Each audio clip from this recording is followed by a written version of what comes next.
साल बजट आता है और सबसे पहले डिस्कशन होता है टैक्स का। पर इन्वेस्टर्स के लिए असली सवाल है गवर्नमेंट पैसा कहाँ खर्च करेगी, क्योंकि जहाँ स्पेंडिंग होती है वही प्रोजेक्ट्स बनते हैं, ऑर्डर्स मिलते हैं और कंपनीज की अर्निंग्स ग्रो करती है। तो चलिए इस वीडियो में हम बजट 2026 का एक इन्वेस्टर व्यू समझेंगे। बजट 2026 का सबसे बड़ा थीम है आत्मनिर्भर भारत। ये अब स्लोगन नहीं, रिक्वायरमेंट बन चुका है। इंडिया चाहता है कि डिफेंस, इलेक्ट्रॉनिक्स और एनर्जी में इंपोर्ट्स कम हो और लोकल मैन्युफैक्चरिंग स्ट्रांग हो। सबसे पहले डिफेंस। ग्लोबल टेंशन्स बढ़ रहे हैं, इसलिए डिफेंस स्पेंडिंग जरूरी है। पर इम्पोर्टेंट बात यह है कि फोकस सिर्फ वेपन्स खरीदने पर नहीं, बल्कि R&D, इलेक्ट्रॉनिक्स, मिसाइल्स, रेडार्स और ड्रोन्स पर है। मतलब डिफेंस एक सिंगल स्टॉक स्टोरी नहीं है, पूरा इकोसिस्टम है जिसमें लॉन्ग टर्म विजिबिलिटी होती है। अगला थीम, क्रिटिकल मिनरल्स।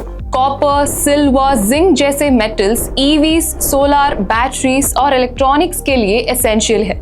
प्रॉब्लम यह है कि इंडिया इनमें काफी इंपोर्ट डिपेंडेंट है, इसलिए गवर्नमेंट डोमेस्टिक माइनिंग और प्रोसेसिंग पर फोकस बढ़ा रही है।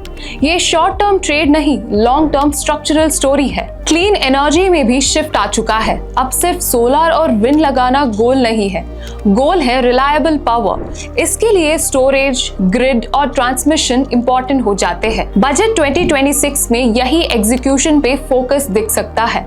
रेलवेज अब हाइप फेज से निकल चुकी है, इलेक्ट्रिफिकेशन ऑलमोस्ट कंप्लीट है। अब फोकस सेफ्टी, सिग्नलिंग, वैगन्स और स्टेडी एग्जीक्यूशन पर है। यहाँ ग्रोथ स्लो हो सकती है पर विजिबिलिटी क्लियर रहती है। इन्वेस्टर के लिए सिंपल टेकअवे ये है कि बजट के दिन हेडलाइंस मत चेस करो। ये देखो कि गवर्नमेंट का पैसा लगातार कहाँ जा रहा है और कौन से सेक्टर्स में एग्जीक्यूशन हो रही है। अक्सर वही जगह होती है जहाँ लॉन्ग टर्म अपॉर्चुनिटीज बनती है। अगर आप ऑप्शन ट्रेडर हो और ऑप्शन स्ट्रैटेजी सीखना हो तो अभी हमारा व्हाट्सएप ग्रुप ज्वाइन कीजिए। The link is given in the description below. तो ऐसे ही simple no noise market explainers के लिए subscribe to Trade Genie YouTube channel. Thank you for watching. Investments in the securities market are subject to market risk. Read all the related documents carefully before investing. The securities are quoted as an example and not as a recommendation.